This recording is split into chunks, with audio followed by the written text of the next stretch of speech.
ماں اور باپ کی دعا انسان کو کس مقام پہ لے جاتی ہے۔ یہ بات پہلے میں واضح کر دوں، مسجد میں چندہ دینے یا مسجد بنانے سے زیادہ ثواب، مدرسے میں چندہ دینے یا مدرسہ بنانے سے زیادہ ثواب، حج پہ رقم خرچ کرنے سے زیادہ ثواب، سب سے زیادہ ثواب اگر کہیں خرچ کرنے پہ ملتا ہے تو وہ ماں باپ پہ خرچ کرنے پہ۔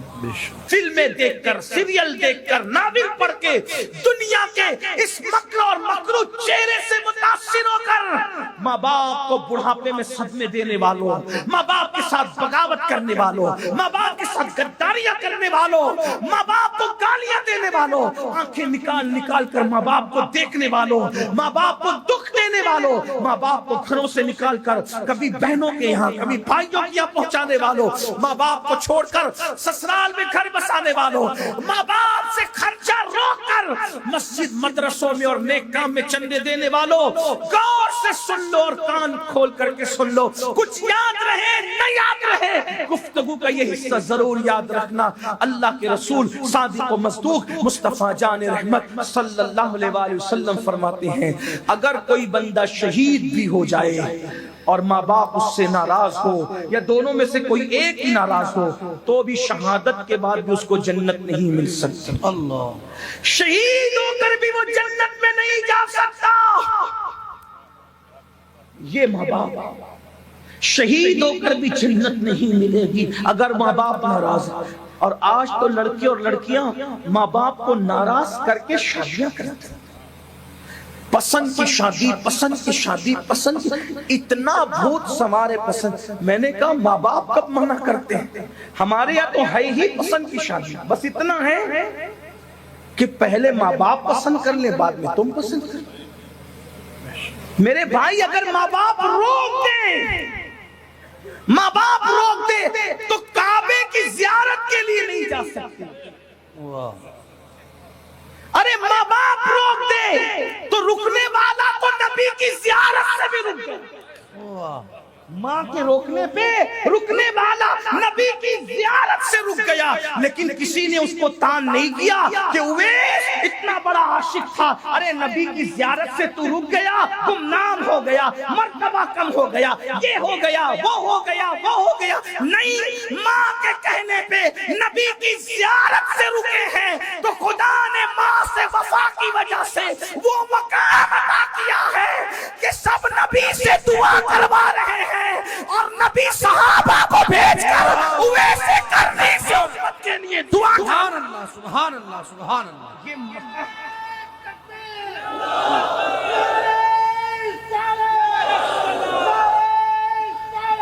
یا رسول اللہ۔ لیکن میرے عزیز، میرے بھائی، ہم تو یہ چیزیں صرف دل بہلانے کے لیے سنتے ہیں، اس سے ہمیں عظمت پتہ نہیں چلی۔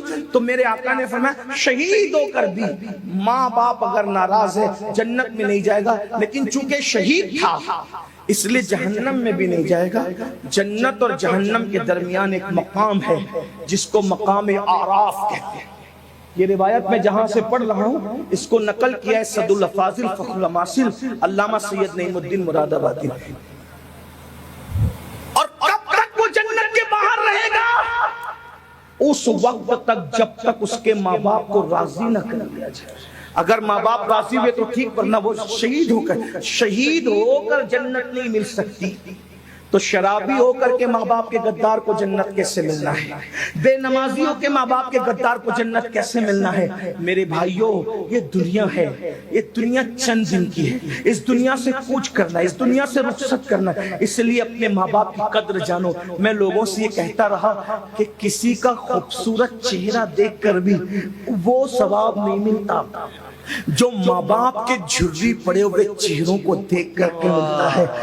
لوگ سال میں ایک بار حج کرتے ہیں، ماں باپ والوں تم اتنے خوش نصیب ہو کہ ایک دن میں اگر 100 مرتبہ ماں باپ کی زیارت کرو تو اللہ تمہیں ایک دن میں 100 مقبول حج کا ثواب بہا رہا ہے۔ لیکن یہ بات بھی کہوں، شارحین حدیث نے، میں اپنی بات اب سمیٹنے لگا ہوں بلکہ ختم ہی کر دوں گا، خاص بات، جب یہ جلسے میں یہ بات کہتے ہیں نا مولانا لوگ اور خطبہ لوگ کہ بھئی جو ماں باپ کا چہرہ دیکھے اس کو کیا ملتا ہے؟ مقبول حج کا ثواب۔ لیکن پھر اس میں سب سمجھتے ہیں کہ میں تو ماں باپ کو خرچہ نہیں دوں گا دوا کھانے کا، گالیاں بھی دوں گا، مسجد کے زینے پہ بٹھا کے بھیک بھی منگواؤں گا، اور گھر جا کے جلسے کے بعد ماں کو دیکھوں گا مسکرا کے منافقانہ انداز میں، جیسے ایئر ہوسٹس مسکراتے ہیں اس طرح مجھے مقبول حج کا ثواب مل جائے گا۔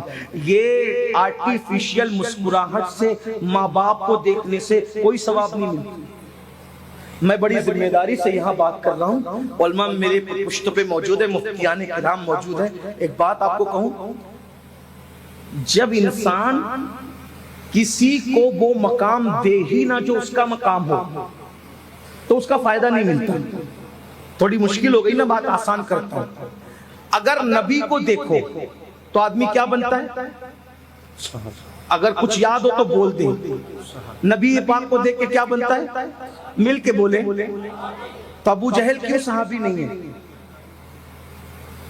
ابو جہل کیوں صحابی نہیں؟ اس لیے کہ وہ نبی کو نبی مانتا ہی نہیں۔ جو نبی کو نبی کا درجہ نہ دے تو نبی کو دیکھنا اس کو فائدہ نہیں دے سکتا۔ توجہ، جو نبی کو نبی کا درجہ نہ دے، نبی کو دیکھنا اس کو فائدہ نہیں دے سکتا۔ دوسری بات، رمضان شریف میں اگر کوئی کافر مرے تو کیا جنت میں جا سکتا ہے؟ مومن مرے گا رمضان شریف میں تو جنت ہے۔ کافر رمضان شریف میں مرا تو جنوری میں مرنا اور رمضان شریف میں مرنا اس کے لیے برابر ہے، کیونکہ اس نے رمضان شریف کو کبھی رمضان شریف مانا ہی نہیں۔ تو جس نے رمضان شریف کو رمضان شریف کا درجہ نہیں دیا اس کو رمضان شریف کی برکت نہیں مل سکتی۔ نبی کو نبی کے درجے پہ نہیں مانا تو اس کو وہ مقام مل سکتا ہے؟ نہیں مل سکتا۔ ابو جہل کو ملا، ابو لہب کو ملا، عتبہ کو ملا، شیبہ کو ملا۔ ارے بھائی، جب نبی کے مقام کو نبی سمجھ کر کے اس نے نہیں دیکھا، وہ مقام نہیں دیا، تو نبی کو دیکھنا اس کو فائدہ نہیں پہنچایا۔ تو جو اپنے ماں باپ کو ماں باپ کا درجہ دیتے ہی نہیں ہے تو ماں باپ کو دیکھنا ان کو کیا فائدہ پہنچا سکتا ہے؟ یہ ماں باپ کو دیکھنے سے ثواب انہیں کو ملتا ہے جو ماں باپ کی خدمت کرتے ہیں، ماں باپ کا احترام کرتے ہیں، ماں باپ کو ماں باپ سمجھتے ہیں، جو ماں باپ کو گھر کا کچرا سمجھتے ہیں، معاذ اللہ، پھر ان کو کیا ثواب ملنا ہے؟ تو یاد رکھنا، اتنا سستا نہیں ہے جنت کا سودا، بہت کٹھن ہے۔ ڈگر پن گھٹ کی حالت تو یہ ہے، اگر بیوی کہہ دے کہ مجھے فلاں ڈریس چاہیے تو بیوی کے لیے جیب سے پیسے نکل جاتے ہیں، لیکن اگر ماں باپ کہے دوا کے لیے چاہیے تو بے شمار ناہنجار لڑکے ہیں جو کہتے ہیں جاؤ مسجد کے دروازے پہ بیٹھ کے بھیک مانگو۔ کیا میں تمہیں یہی سب کرتا رہوں، یہی تمہاری خدمت کرتا رہوں؟ نہیں میرے بھائی، یاد رکھنا، ایک شخص آ کے کہتے ہیں یا رسول اللہ، اللہ تو نظر نہیں آتا، پھر ہمیں کیسے پتا چلے کہ اللہ راضی ہے کہ ناراض ہے؟ میرے آقا نے فرمایا گھر جا اور جا کر دیکھ، اگر تیرے ماں باپ تجھ سے راضی ہے تو اللہ بھی راضی ہے، اور ماں باپ ناراض ہے تو اللہ بھی ناراض ہے۔ اخیر میں مجھے ایک بات یاد آتی ہے، ماں اور باپ کی دعا انسان کو کس مقام پہ لے جاتی ہے۔ یہ بات پہلے میں واضح کر دوں، مسجد میں چندہ دینے یا مسجد بنانے سے زیادہ ثواب، مدرسے میں چندہ دینے یا مدرسہ بنانے سے زیادہ ثواب، حج پہ رقم خرچ کرنے سے زیادہ ثواب، سب سے زیادہ ثواب اگر کہیں خرچ کرنے پہ ملتا ہے تو وہ ماں باپ پہ خرچ کرنے پہ، ماں باپ پہ خرچ کرنے سے زیادہ ثواب۔ بلکہ آقا فرماتے ہیں اگر کوئی دولت مند بننا چاہے تو ہر نماز کے بعد اپنے ماں باپ کے لیے دعا کیا کرے۔ جو ہر نماز کے بعد ماں باپ کے لیے دعا کرے گا اللہ اس کی عمر بھی بڑھائے گا، اس کا مال بھی بڑھائے گا۔ صرف ان کے لیے دعا کر دو تو یہ ہے، اللہ اکبر، ان کی خدمت کرو تو کیا نہیں، خدمت کر۔ اچھا، کچھ لوگ یہاں بیٹھ کر کے ابھی پھول رہے ہوں گے کہ میں تو خدمت کرتا ہوں ناظرہ، تو کیا خدمت کرتے ہیں بھائی؟ کیا خدمت؟ روٹی دے دی، کپڑا دے دیا، مکان دے دیا، میں خدمت کرتا ہوں۔ بڑی معذرت کے ساتھ میں تھوڑا صوفیہ کے نقش قدم پہ چل کر، چشتیوں کے نقش قدم پہ چل کے تھوڑی نرم گفتگو کرنے کا عادی ہوں۔ ایک بات آپ کو کہوں، ایک بات آپ، اگر اپنے ماں باپ کو روٹی کپڑا مکان دیتے ہو تو لوگ یہ تو کتوں کو بھی دے دیتے ہیں۔ روٹی تو دروازے پہ پڑے ہوئے کتے کو بھی لوگ دیتے، روٹی کپڑا تو دروازے پہ بیٹھے ہوئے فقیر کو بھی دے دیتے، بھیک منگو کو بھی دے دیتے۔ تو ماں باپ کی خدمت کا مطلب کیا ہے؟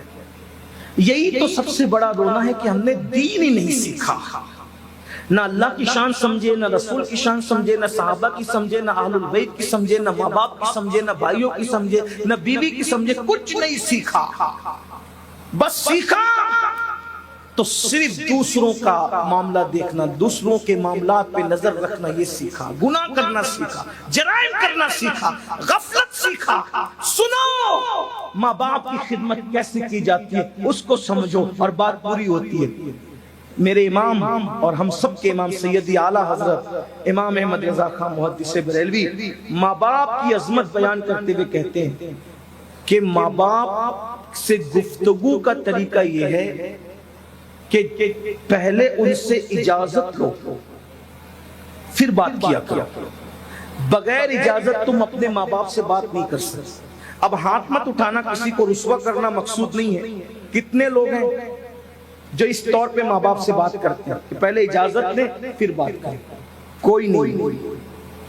کچھ تو ایسے ہوں گے کہ جن کو معلوم بھی نہیں ہوگی، کیونکہ ہم نے مسلک اعلیٰ حضرت کا مطلب صرف ایک نقطہ سمجھا کہ اعلیٰ حضرت نے گستاخ رسول کو کافر کا، بس یہی اعلیٰ حضرت ہے۔ اعلیٰ حضرت نے بالکل کہا، لیکن اعلیٰ حضرت نے اور بھی چیزیں دکھائی جو ہمیں پتہ ہی نہیں، کیونکہ مسلک اعلیٰ صرف 1 پوائنٹ 2 پوائنٹ 3 پوائنٹ کا نام نہیں۔ انہوں نے جو باتیں پیش کی سب سراخوں پہ، لیکن انہوں نے یہ بھی بتایا کہ ماں باپ سے بات کرنے سے پہلے اجازت لو۔ یہ جتنے نعرہ لگاتے کون ہے اس میں بتاؤ جس پہ عمل کرتے؟ اس کا مطلب ہمیں پورا مسلک اعلیٰ حضرت بھی نہیں پتا ہے۔ اسی مسلک اعلیٰ حضرت میں تو یہ بھی ہے، ابھی علامہ مفتی صاحب فرما رہے تھے متعید رہو، سیدی اعلیٰ حضرت فرماتے ہیں کسی سنی کو بے وقوف بھی نہ کہا کرو، یعنی اتنا سا لفظ بے وقوف بھی کسی سنی کو نہ کہا کرو، یہ حرام ہے۔ اور کسی نے کہا حرام وہ کیسے ہو سکتا ہے، بے وقوف تو کوئی بھی کسی کو کہہ دیتا ہے، لیکن تو کہا کہ جب تم سنی کو بے وقوف کہتے ہو تو اس کا دل دکھتا ہے، اور جب اس کا دل دکھتا ہے تو میرے آقا نے ارشاد فرمایا من آذا مسلمن فقد آذانی، کہ جس نے کسی مسلمان کا دل دکھایا اس نے مجھ محمد کا دل دکھایا۔ تو تم بے وقوف اس عاشق رسول کو کہتے ہو اور اس کا دل دکھاتے ہو، تو ادھر مدینے والے مصطفیٰ جان رحمت کا دل دکھتا ہے۔ یہ مسلک ہے میرے امام کا۔ میں کہتا ہوں اگر واقعی مسلک اعلیٰ حضرت پر عمل ہو جائے، جب بے وقوف بھی کہنے کی ہمت نہیں کرو گے تو ایک دوسرے پہ کیس کیوں کرو گے، ایک دوسرے کو مار پیٹ کیوں کرو گے، ایک دوسرے پہ ڈنڈے کیوں برساؤ؟ اور یہ جو مسلک اعلیٰ حضرت ہے، اعلیٰ حضرت نے کوئی گھر سے بات نہیں پیش کی، دیکھو کتنی بڑی دلیل پیش کر دی حدیث سے، من آذا مسلمن فقد آذانی، جس نے کسی مومن کو اذیت پہنچائی اس نے محمد رسول اللہ کا دل دکھایا، ان کو اذیت پہنچائی۔ کتنا محتاط رہنے کی ضرورت ہے۔ اب بتاؤ جب آپ مسلمان کا دل دکھانا نبی کا دل دکھانے کے برابر ہے، تو جو ماں باپ کا دل دکھا رہے ان کا انجام کیا ہوگا؟ یہ بھی آیا روایتوں میں، جنہوں نے ماں باپ کا دل دکھایا ڈر ہے کہ مریں گے تو کافر ہو کے مریں گے، ان کا خاتمہ کفروں پہ ہوگا، یہ خوف ہے، یہ ڈر ہے۔ اللہ کے بندو لرز جاؤ، کانپ جاؤ اور اپنے ماں باپ کے ساتھ بدسلوکی نہ کرو۔ تو امام لکھتے ہیں کہ پہلے اجازت لو، اور اجازت جب دے دے ماں باپ تو بھی ایسے ان سے بات کرو جیسے کوئی غلام اپنے آقا سے بات کرتا ہے، یہ طریقہ۔ بلکہ ماں باپ کو اگر خرچہ اور نظر بھی دو تو اپنا ہاتھ اوپر مت رکھو۔ ہمارے بزرگوں نے فرمایا اپنا ہاتھ نیچے رکھ کے ماں باپ کو نظر دیا کرو تاکہ ان کا ہاتھ ہمارے ہاتھ سے نیچے نہ ہونے پائے۔ یہ ہے ہمیں طریقہ سکھایا۔ بلکہ سیدی اعلیٰ حضرتی کی ایک بات بتاؤں، جتنا ورثے میں ملا تھا مال، اپنے باپ کے ورثے سے جتنا مال ملا تھا، وہ لوگ غریب لوگ نہیں تھے، خاندانی رئیس لوگ۔ اعلیٰ حضرت کا گھرانہ خاندانی رئیس تھا، اور یہ لوگ جو ہے وہ زمیندار جاگیردار لوگ تھے۔ ہندوستان آئے تھے افغان سے تو بھی وہ بادشاہوں کے یہیں آئے تھے، اور کوئی 5000 کوئی 6000 اور اسی طریقے سے کوئی جو ہے وہ اتنے ہزار اور اتنے ہزار پر حاکم جو ہے وہ مقرر تھا، اور بڑی بڑی جاگیریں تھی۔ تو دادا کی جاگیر سے پر دادا کی جاگیر سے وہ نسلن بعد نسلن بہت ملا تھا، جتنا ملا تھا سب ماں کے پاس لے جا کے رکھ دیا کہ امی یہ سب آپ کا ہے۔ کاغذ بھی اگر خریدنا ہوتا کتاب لکھنے کے لیے تو ماں سے لے کر، قلم بھی خریدنا ہوتا ماں سے لے، ماں سے رکھا، اپنے پاس کچھ نہیں رکھا، سب ماں کو حوالے۔ اور آج تو کس کے پاس کتنی زمین ہے ماں کو بتاتے اس لیے نہیں کہ ماں کو پتا چل جائے گا کہ دوسرے بھائیوں کو دینا، کتنی رقم ہے ماں کو بتاتے نہیں، باپ کو ماں باپ سے چھپاتے ہیں، یہ حال ہے۔ اور اس کے بعد ہم کہتے ہیں ہم تو دیندار ہیں، ہم تو دین والے ہیں۔ بڑی معذرت کے ساتھ بھائیوں، ہمیں دین سیکھنے کی ضرورت ہے۔ میڈ ان انڈیا دین جو اپنے دماغ کے اندر اپنے خط سے بنا رکھا ہے، اس کو دل و دماغ سے نکالو، اور جو مصطفیٰ جان رحمت دین لے کر کے آئے تھے اس دین پہ عمل کرو۔ اگر اس دین پہ عمل کرو گے تو انشاءاللہ دنیا بھی کامیاب رہے گی، آخرت بھی کامیاب رہے گی۔